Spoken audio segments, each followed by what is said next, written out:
Breaking news చూస్తున్నాం. ఒడిశాలోని పూరి జగన్నాథుడి రత్న భాండాగారాన్ని కాసేపట్లో తెరవనున్నారు. అందులోని విలువైన వస్తువులపై ఆడిట్ చేయనున్నారు. ఈ భాండాగారం తెరిచేందుకు జస్టిస్ విశ్వనాథ్ రథ్ అధ్యక్షతన 16 మందితో ఏర్పాటు చేసిన కమిటీ నిర్ణయం తీసుకుంది. శ్రీ క్షేత్రంలో జగన్నాథుడికి నిత్యం 119 మూలికా సేవలు జరుగుతాయి. వీటిని నిర్ణీత వేళల్లో సేవాయతులు చేపడతారు.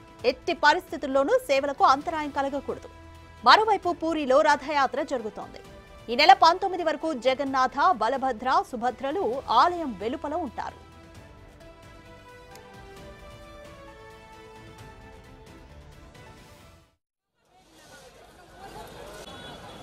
సేవలకు ఇబ్బంది కలగకుండా అధికారులు లెక్కింపు చేపట్టాల్సి ఉంటుంది. దీంతో లెక్కింపునకు ఎన్ని రోజులు పడుతుందనే దానిపై స్పష్టత రాలేదు.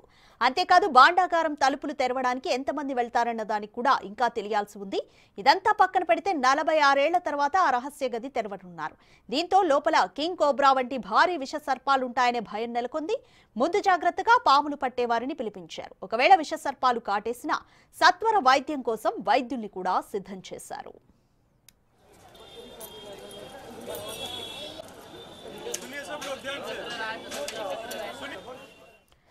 రైట్, మోర్ డీటెయిల్స్ మా ప్రతినిధి రాజు అందిస్తారు. రాజు, పూరి జగన్నాథుడి రత్న భాండాగారాన్ని కాసేపట్లో తెరవనున్నారు. అధికారులు ఎటువంటి ఆడిట్ కోసం ఎటువంటి ఏర్పాట్లు చేస్తారు? అంటే మధ్యాహ్నం 1 గంట సమయంలో పూరి జగన్నాథ్ ఆలయంలో ఉన్నటువంటి ఈ రత్న భాండాగారాన్ని తెచ్చడానికి అన్ని ఏర్పాట్లు అయితే చేసినటువంటి పరిస్థితి అయితే కనిపిస్తుంది. ముఖ్యంగా 46 సంవత్సరాల తర్వాత మళ్ళీ ఈ రత్న భాండాగారాన్ని లెక్కించడం కోసం, ఆడిట్ చేయడం కోసము అన్ని ఏర్పాట్లు చేసినటువంటి పరిస్థితి అయితే ఉంది.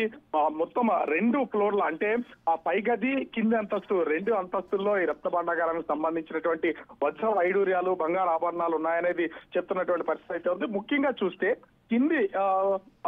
కింది గదిలో దాదాపుగా 5 చెక్క పెట్టెల్లో ఎంతో విలువైనటువంటి వజ్ర వైడూర్యాలు ఉన్నాయి. వాటన్నింటినీ లెక్కించడానికి ఎంత సమయం పడుతుంది, ఎన్ని రోజులు పడుతుంది అనేది తెలియాల్సి ఉంది. గతంలో లెక్కించినప్పుడు దాదాపుగా 70 రోజులు ఆ సమయం తీసుకుంది. 70 రోజుల పాటు వీటిని లెక్కించారనేది గతంలో జరిగినటువంటి లెక్కల ప్రకారం అయితే తెలుస్తుంది. కానీ ఇప్పుడు అంటే టెక్నాలజీ పెరిగింది.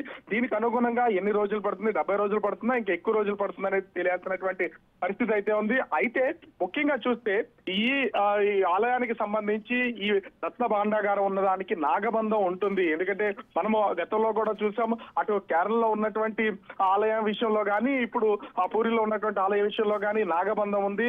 ఆ కింగ్ కోబ్రా లాంటి పాములు ఈ నాగబంధాన్ని తనివేసుకుని ఉంటాయి. కాబట్టి చాలా జాగ్రత్తలు తీసుకుని వెళ్ళాలి.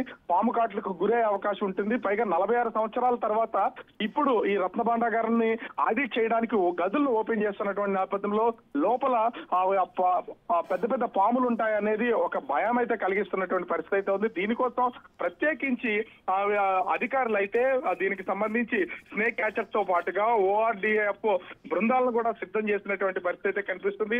ముఖ్యంగా ఇక్కడ ఉదయం నుంచి కూడా ప్రత్యేకమైనటువంటి పూజలు అయితే నిర్వహించారు.